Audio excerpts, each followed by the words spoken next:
What is up, everybody? Today we are going to be doing the June 2024 Top Ops Dissected. We're going to be doing this a little bit different today, just because these ops this month were a little bit more dynamic where I need to switch through the charts a lot, and I haven't done a previous AMC GME for the month of June. So there's kind of a lot going on. So I'm going to do more this way rather than the typical slideshow, but as it goes. So I did my usual tweet, June 24 Top Ops, another amazing month with more huge ops thanks to Roaring Kitty and the semis, which have both been the two top themes of 2024. So I think for many people, when we talk about each year having themes and you need to really capitalize on them, like for example, 2022 was CPI and everything. This year, without a doubt, the semis and AI were driving a lot of the big moves, and they're still driving some of those moves. And then of course, Roaring Kitty. And so as long as those ops stay good, we really want to be taking full advantage of them. GME AMC was amazing in June. We then also had some VKTX, NVAX, a really nice Apple kind of breakout that we're going to discuss some nuances of,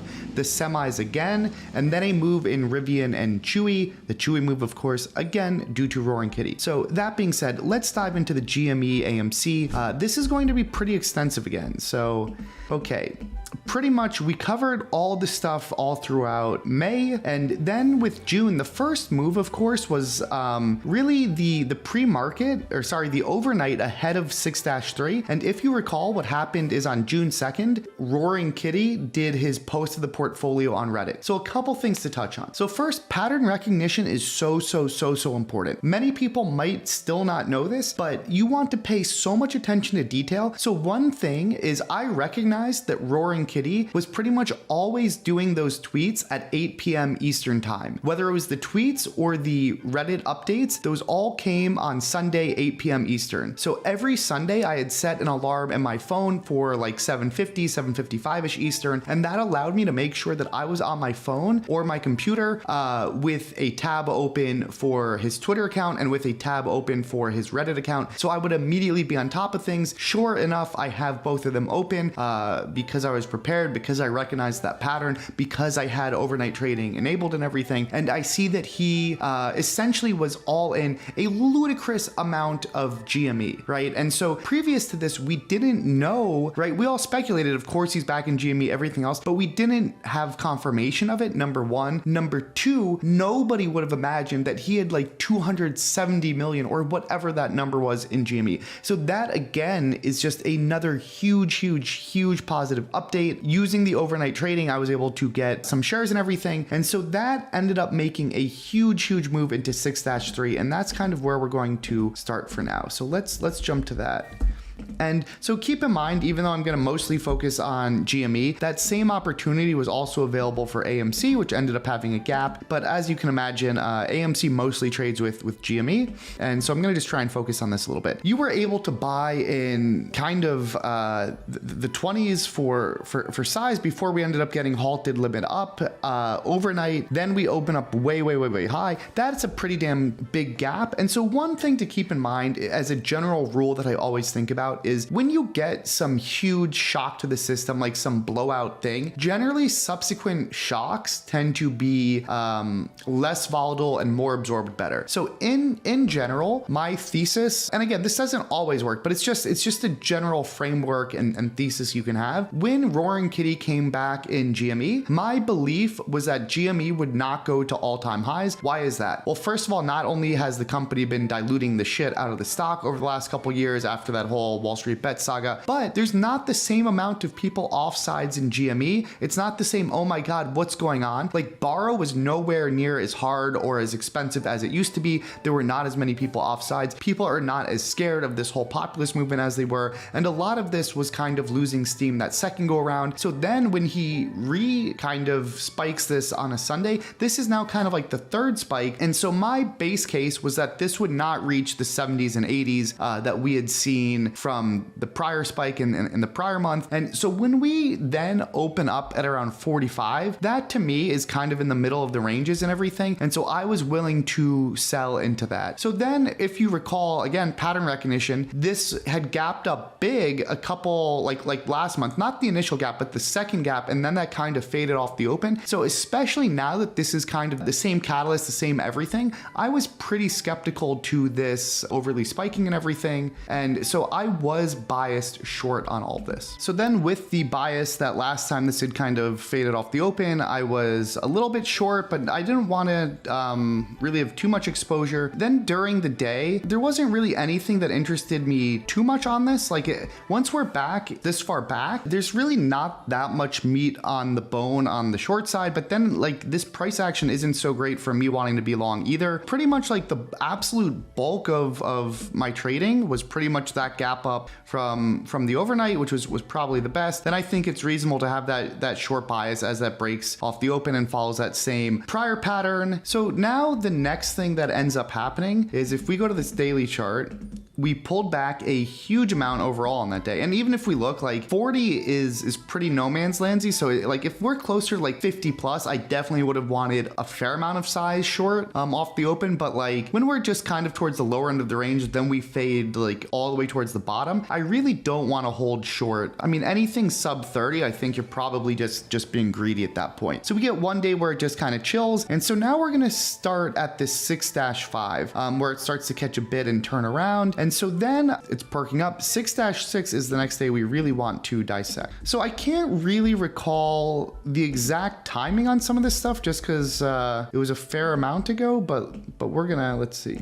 Somewhere towards the morning, again, I can't really recall, but there was tweets going around and it became apparent that under the playlists for Roaring Kitty on his YouTube page, there was now a new item there, which was not public. And that new item essentially was what became the live stream that he would later release. So this started to get kind of a little bit of a bid and people started to speculate, oh my God, he's going to do a live stream. He's going to do a live stream. Then I think it was sometime midday that then it was actually public. Not only is he doing a live stream, but it's announced for the next day, which I believe was then going to be what, the 7th, if this is the 6th. And I think it was that Friday, right? Once he announces that live stream, man, you really don't want to be short as that catches momentum, just because like it's so asymmetric. What's he going to say? All the Wall Street bets, apes and everything are going to be loading into calls. So it's not that crazy to start buying some YOLO calls. And so pretty much like a lot of this stuff, once we started to go, we really could not pull back. And the volume was enormous and really, really growing on some of this stuff. What was interesting is even once we pulled back here and failed down towards 38, like I just felt like this thing was going to start to have so much momentum and I started to develop a long bias. Then even as this is starting to then kind of reclaim and consolidate, this especially breaking above 42, yes, we're in no man's land, but this was the type of thing where like when you're buying weekly calls, you don't necessarily want to wait as much for the breakout versus doing stock just because implied vol can really accelerate. I thought, okay, this could really do something crazy into this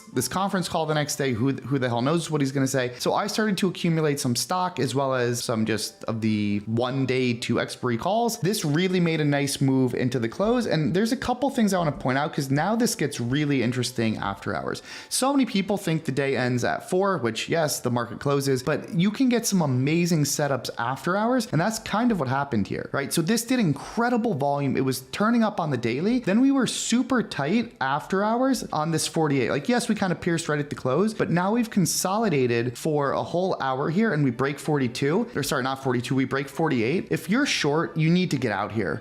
Just no question about it. And if you're flat, like as far as overnight momentum, these things tend to really, really, really have high momentum. So this was probably worth buying if you weren't. So this is a good ad. And what happens is we make some nice legs, we start to hold higher. The real excitement happened, I don't know quite when it started because I was at dinner, but pretty much by 7 p.m. I was definitely watching what was going on. And there is a large ARCA buyer driving this whole move, right? We closed at 47 bucks, 48 bucks. This ARCA buyer pretty much drove it probably from like 55 all the way almost to 70. And that's why like reading the box is so important. Like it's so easy to recognize that whole move was just this huge ARCA showing size. And that's when you need to start to to think like, oh my God, like, is this just someone either just panic covering? Is this someone that just as far as options, just some market maker just blowing the hell up? Either way, the size getting done was enormous. When you're getting this volume after hours, even this break of 60, there just is so much tension in this move where even that has a high possibility of just exploding. Pretty much this whole move, I'm long,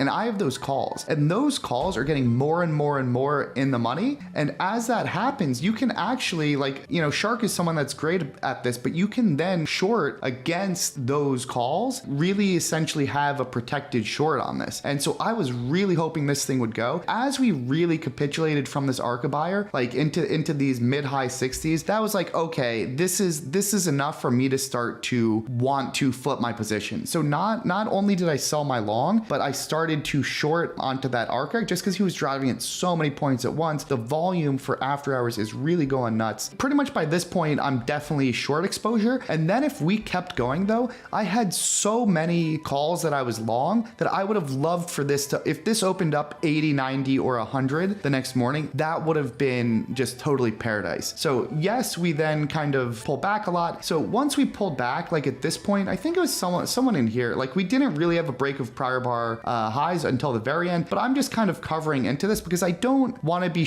like, I mean, we're then $10 off highs, and I am kind of scared that this could do something wacky in the overnight session or the pre-market the next day. Like we got the pre-market the prior month, that went nuts. So I'm trying to be smart and not get too biased. So now what we're going to do is, with this in mind, we're now going to jump to the next day pre-market because that really told everything.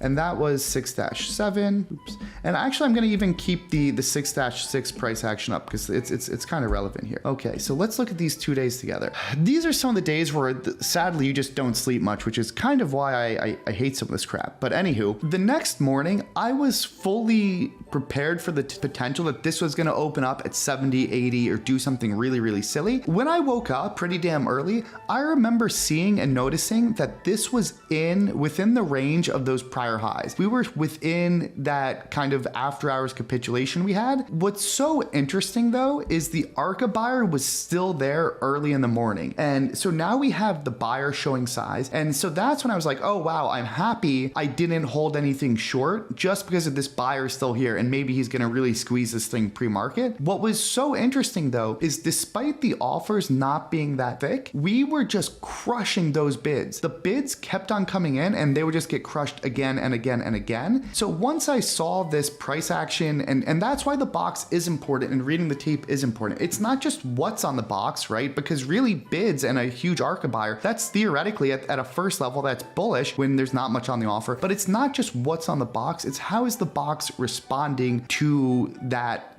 buyer. And essentially people just viewed that person as cannon fodder, and those bids were just getting wrecked. So I was kind of just trusting that heaviness, and so I started to short. Then my thought was, if we break 60 with this buyer, that's going to potentially be game over. So I hit at 60, and then of course the headline comes out that GME kind of pre-released earnings. They were supposed to do earnings the next week. So now you need to ask yourself the question, oh wait, why would they ever pre-release earnings ahead of this live stream? Well, there's one reason, and many people speculated on it on Twitter once that pre-release happened. And the reason why you do that is because you're in a quiet period, and until those earnings are out, you can't do an offering. So they just telegraphed that so much. And so a lot of people pretty much called it, but it's kind of dangerous because you don't know when it's going to come. But I was prepared pretty much just to like, oh my God, if this offering comes, this is going to be game over. Sure enough, as we're starting to roll over at about 6:44 Eastern, that headline does come out, and that offering was massive, massive, massive. I try to always look at these things as a percent of market cap, and as a percent of market cap, it was huge. So that to me was just going to be utterly game over for the stock. Of course, seeing the headline, you want to short as much as possible. And even just technically when that breaks the 52 pretty much, like even if you don't see the headline, like I am definitely short on any break in something like this. So this ended up probably being my biggest trade of the day. I did really well long into the after hours, then I positioned short, and it's that mental openness because I'm just listening to what the chart tells me. I don't have any preconceived bias. Like I thought, hey, is this possible it goes to 70 or 80 based on the price action? But when I wake up and we're still within that range and we're still just sitting on that buyer, that's when it's like my mind does a 180, right? We can have our preconceived notions, but then we need to listen to reality. And then when that pre-release comes, that's foreshadowing that, uh-oh, this could be game over. Then boom, offering drops, we're done. So yes, I still covered into this. I don't want to short stuff like that quick rollover, but then on those pops, I'm definitely re-shorting anything I cover pretty much at like 35, 36, 37. Like this is pulled back a fair amount where I'm not super aggressive. I'm open-minded to this being able to pop, but overall, because of that offering, I'm praying that this does some big squeeze off the open, because maybe people just shorted too aggressively off of this or something. Maybe people are just going to get a little twisted. So I really want this to give me a nice squeeze off the open, just because big picture though, I think this thing is done. I'm not going to ignore the technicals. I'm not going to ignore my system, but an offering of that size and them just totally bagging Kitty like that ahead of that live stream, it's just such a big FU. It's a big FU to the apes. It's a big FU to him. And it's just saying, look, you're giving us liquidity. We are going to take every ounce of it. And you can bet there's going to be more of that if the stock stays up there. Sure enough, the open comes. We do make that push off the open. I'm shorting into this lightly, but I really want to give this room to go. Once we turn though, that's where I got heavy. And once I shorted that and that turn was in off the open, oops, there's the market close. Sorry about that. Once that turn was in, that for me was like, okay, the odds of this being the big picture high for this move just seemed so high to me. Like I really felt like it was just so likely we were going to be game over, and I really wanted to be hands off for a core. So yeah, I covered lightly into some of this, but then big picture, I'm just like, this stock is toast. And I held pretty much a core just the whole day. As far as the live stream itself, like the second he came out, it was clearly that live stream was going to be a clown show. And then here's the thing, once he started to say that like, look, I've got no plan really, this isn't some master scheme,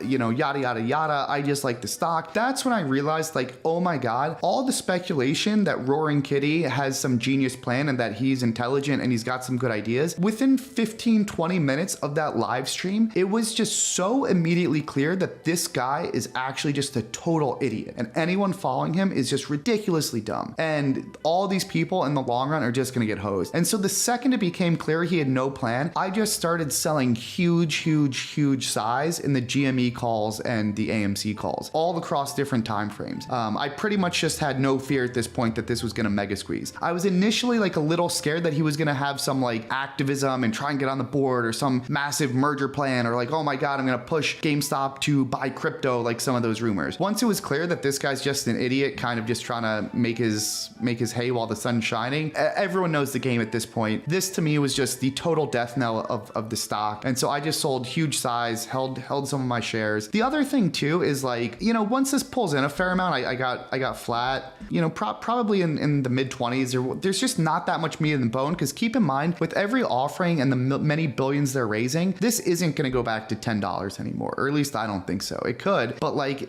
they just have so much more capital and everything. And so then what it really came down to, we're just towards the low end of the range. They raised capital, so I'm not touching any of this. But on any of these spikes, I was just selling just a bunch of calls everywhere. And like, you know, I'd be selling the weeklies, monthlies. The weeklies would expire, I'd roll them over next week. The monthlies would expire, I'd roll them over next month. What it is like, I'm just not scared of any of these pops anymore, because again, it all goes back to my theory that this spike was going to be worse than the original, this second spike, and these were going to be worse than the prior one. Do I think we're breaking even 65 at this point? In my view, no effing way. Obviously anything can happen, and I'll manage risk and take it day by day as the news or whatever else comes. But for how structurally high the vol is in this, I'm pretty comfortable, and I want shares at any high prices. So that's why I was doing that. And even AMC, like AMC, some of the vol on this was just really crazy. Like you were able to sell $10, $11 calls for pretty huge chunks, and even like the $20 and even like $27 calls on the January 2025s, all super pricey at times. And again, I think once you get a feel for some of these catalysts over time, you recognize that these vols fall spikes tend to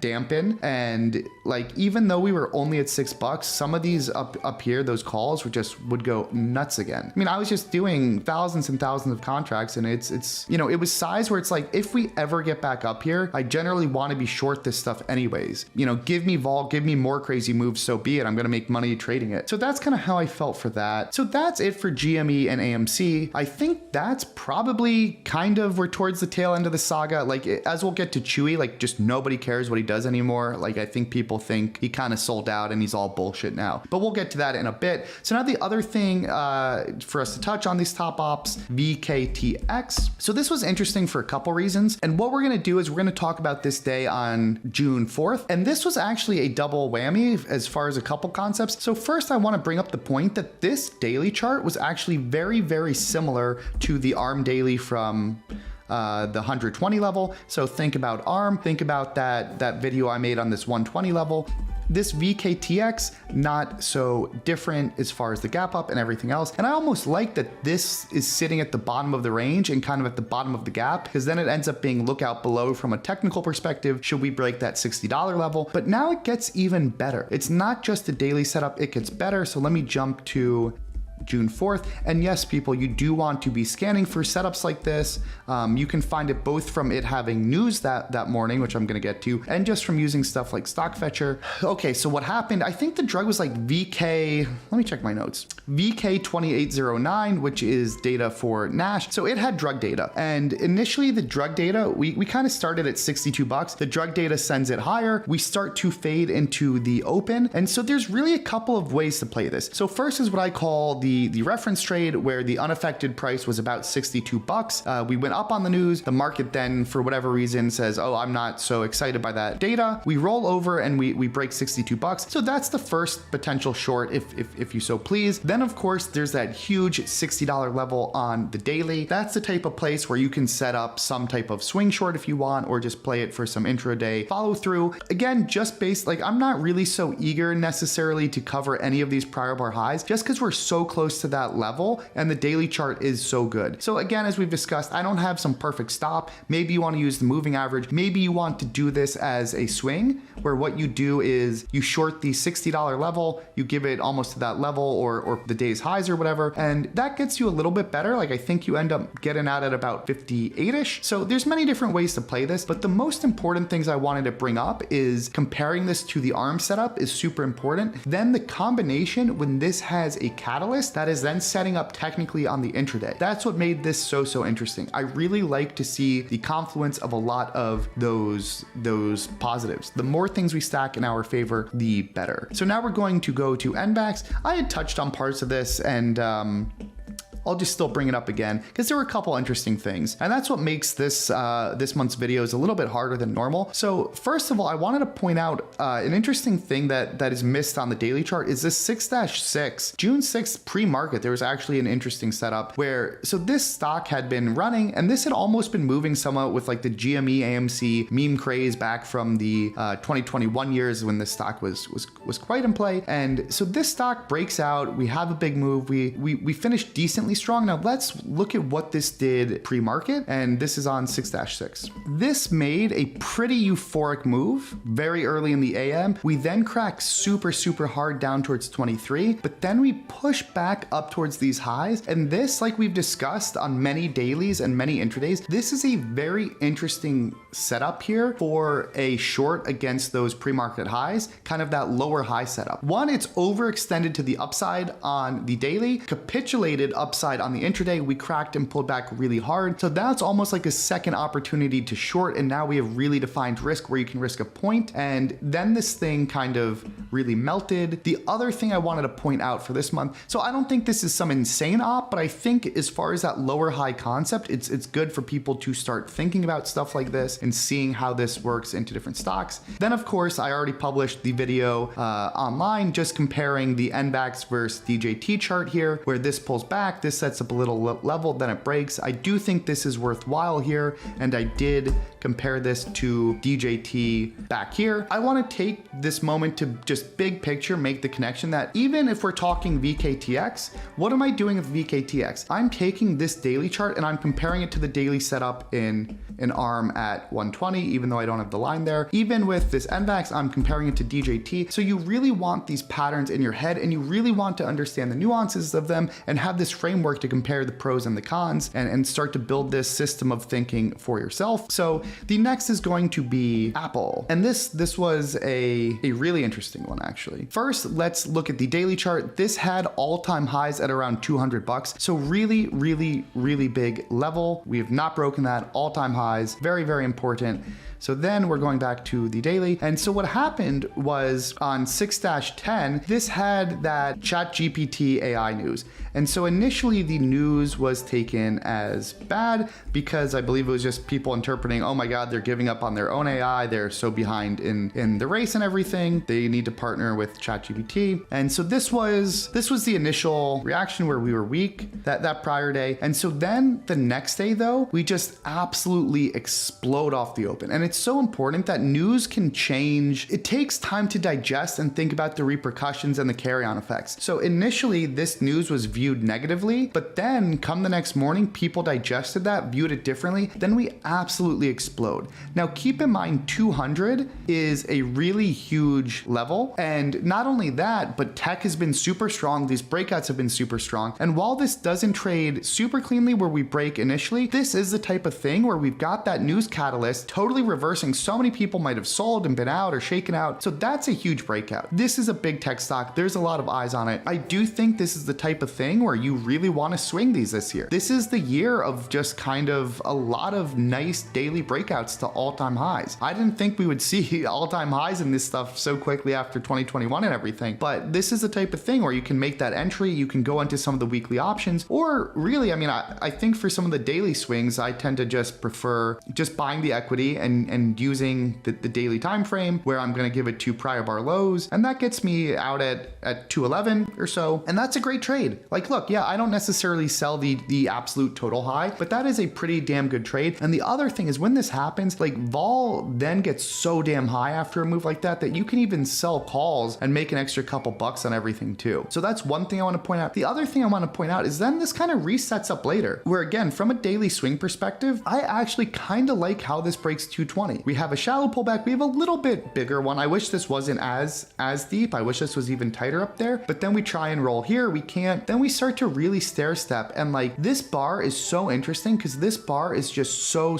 tight in there. Even if you buy on this close, you can give it to those lows. And this is going to be one of those topics I'm going to talk about later on in Magnum Opus is the geometry of these charts is so important. Like this bar being a small bar, but closing above the breakout area, it's now just so defined for me to risk like 2 points and potentially catch a leg, which would have gotten me out at about 229. Like that is an awesome swing trade. And it's not fast paced. You can really think about it. You can really scan for these charts. There's nothing that complicated. And for so a lot of people that aren't sitting at their desk all these days or taking higher time frames, this move is really good. We talked about the gold breakout. And actually this reminds me a fair amount of that gold breakout where, yeah, this one in here, even though this broke by a little bit, it's kind of like we did the little pullback, we did the little deeper one, we try to roll, then boom, we break and we just hold so well. Again, it's not that these are so perfect, but I'm just always trying to make these connections and help you all see these connections. So that was Apple. And now we're gonna get to, oh God, another beast to tackle, quite frankly. And that was the semis again. And I'm still waiting on a video from the Clover group, which is gonna have all those daily charts. Their videography person has been on vacation, so they're way behind. But long story short, all the semis did that breakout and they didn't really get interesting till here. And so this was the type of thing where, again, it's been so many legs on this AI and like just every day these were up.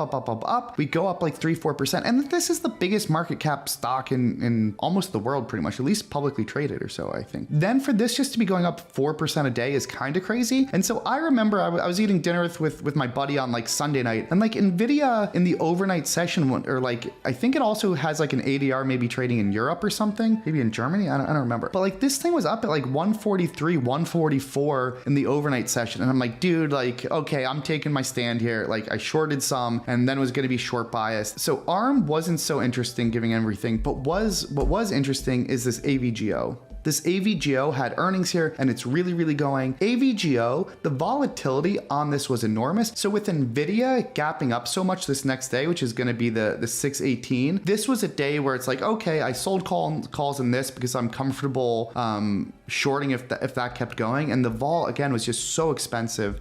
Then even Micron had also been making a move. So this, Micron, I was able to short just against those highs, you know, because this wasn't gapping up. And what's so interesting is the pre-market price action can really be indicative on a lot of this stuff, where it's like you can see all these things really started to fade into the open. Like you could almost feel it. That MU just melted. Like this MU melted right off the open. So let's jump in. Now that you know some of these dailies, let's jump into this. Okay, so MU, and this is so important, MU just utterly collapses, right? And so this is one of those things where it's like, okay, I was short. I give it prior bar highs. I cover there. Not only do I cover here, but because this move was so massive, we retraced like a huge chunk of that up move when a lot of these others didn't. I even flipped long a little bit. NVIDIA doesn't participate at all in that. So that's kind of interesting, where if any short bias I had on NVIDIA, I'm now kind of concerned, and I pretty much get flat like NVIDIA somewhere in here. But now at least there's a range, right? The range essentially is like 138.50 by, call it, I don't know, 140.50 or so. And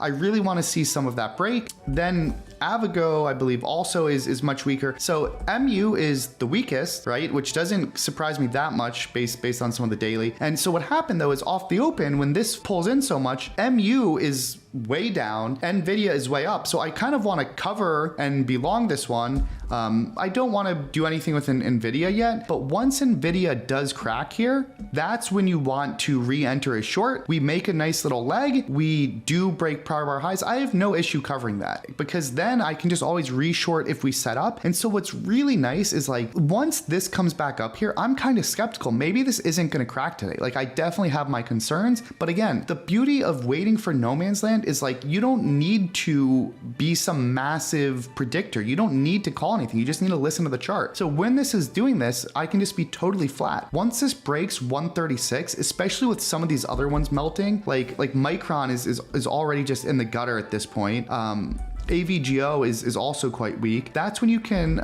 just totally go for this stuff. And, you know, some people went into the puts. I wasn't so confident that this would mega melt, but, you know, I tended to be more just into the stock than the puts on this one. And sure enough, like it does melt quite a bit. Then once this trend is broken, the possibility that this has follow through is pretty high. Like I thought it was possible that big picture, this was the top in the semis. So part of this, I even chose to swing.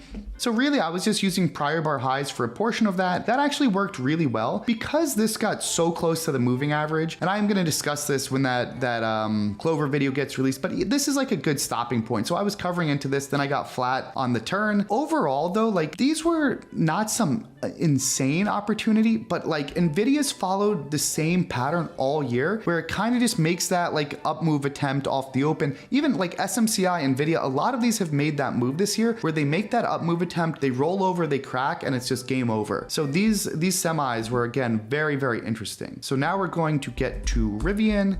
This had that big Volkswagen news, and so that happened after hours on the 25th. And so this was just kind of like your classic breaking news headline. Like Rivian is obviously struggling, as we all know, to get a big cash infusion from Volkswagen. Like Volkswagen is a super huge name brand. They've got huge amounts of cash. So that headline, I mean, that headline's just A+ as big as it gets. Like if this was during market hours, I am buying as much as I can before that thing gets halted. It's kind of a shame this was after hours, but there was still massive amounts of liquidity. You know, this was still doing over 1 million shares in the first bar, and it's just a very classic breaking news headline where I will buy as soon as possible. And for a headline like Volkswagen cash infusion, the numbers in this were enormous. I don't remember the exact billions, but it was enormous. I'm just trying to get every single share imaginable. Like, I will happily risk $1 or $2. And then it just the basics, giving it prior bar highs. You can make a mega chop on this. Like, I don't think it's that crazy to get 100,000 shares of this thing and risk a point, $1.50, just because the odds are so good that this is just going to go. And it's high short interest and everything else. So that Rivian is just basic news headline. If you are in your seat, very, very good opportunity. I love the risk reward on that. So then finally, we're going to get to Chewy. So, and there's a couple things I want to bring up. So Chewy had, I think it was earnings on 5/29, but then the other day of note that happened was right here, this 6-18. All throughout this year, I've talked about how often the options market is driving the equity market. And so what happened on 6-18, many people probably weren't paying attention, but in some of the options, I don't remember the strike now, but I think it was like the July monthlies that had some massive volume going through them in huge blocks. Okay, why is that interesting? Well, because Chewy is also kind of a meme stock. It has the Ryan Cohen connection. So when this happened with the massive call volume in the exact way that GME kind of first perked up back in a couple months ago, that was interesting. So people started to speculate, oh my God, is this potentially Roaring Kitty? Yada, yada, yada. So then on 6-27, let's get into this. So this is actually going to be a little bit interesting and confusing at the same time. Early in the day, I think it was somewhere around like 10:30 or so, there was massive volume in that same contract. And then Roaring Kitty ends up doing that tweet of the dog meme or whatever, and this thing starts to just take off. So if you piece together that this has had weird options flow, or if you just honestly, if Roaring Kitty does that meme and this starts to tick up, it's just so asymmetric. There is no reason just not to go for this when you can just have your stop at the unaffected price. It's just so asymmetric as this starts to go. Huge volume inflow. You don't want to use your brain too much as a trader. Like, oftentimes your brain can hurt you. Is this stuff incredibly super dumb? Like, is Roaring Kitty an idiot? All of these can be yes, but you're an idiot if you're not just making the money in front of you. And so you really just need to trust the volume and say, hey, this is dumb, but this could really go and catch on. That's using your brain and just being open-minded. Whether you go into the calls, whether you go into the stock, this thing absolutely explodes. And again, prior bar lows work so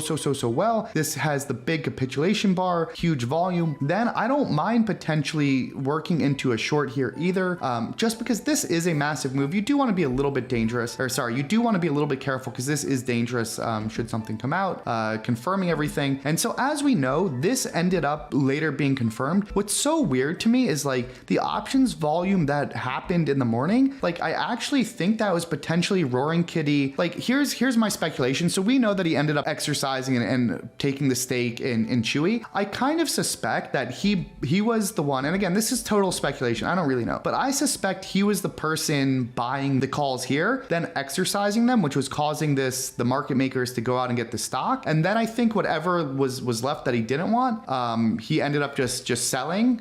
But it's like, why would he sell some of that ahead of the tweet? I don't really know. There's a lot to be desired for. The other thing is like, how did he get this capital? Like, I kind of suspect he probably sold his GME. If you do the math on this, so here's the other thing, is when these options were going through, like I was doing the math on it to know how much that was worth of Chewy in notional value. And pretty much it, like, again, we found out his stake was about the 270 million. So, and he hasn't since shown anything about his GME. So I don't know. It's hard because I feel like we would have seen the volume come through though on GME, but maybe he was just selling it slowly. I don't really know. My gut tells me he's probably out of GME and used that capital because I don't think he is a partner. I think it's all on his own. I kind of think he used that to YOLO into the Chewy, but I don't really know. The other thing that's interesting is, of course, this then did end up getting announced with his stake, and the market just paired all those gains. So I really think that the Roaring Kitty shock factor is now almost zero. So that's why when I'm selling size in AMC and GME calls. Again, I'm only selling size that I'm comfortable being exercised on. Being short calls naked is extremely dangerous generally. So I'm doing this with the knowledge that I'm only selling size that I would be happy to short at prices I'd be happy to be short at. And I also know that if GME AMC were to ever spike, I'm fully comfortable trading around my position, knowing the opportunities that those stocks will have if we get a GME to 50 or an AMC to,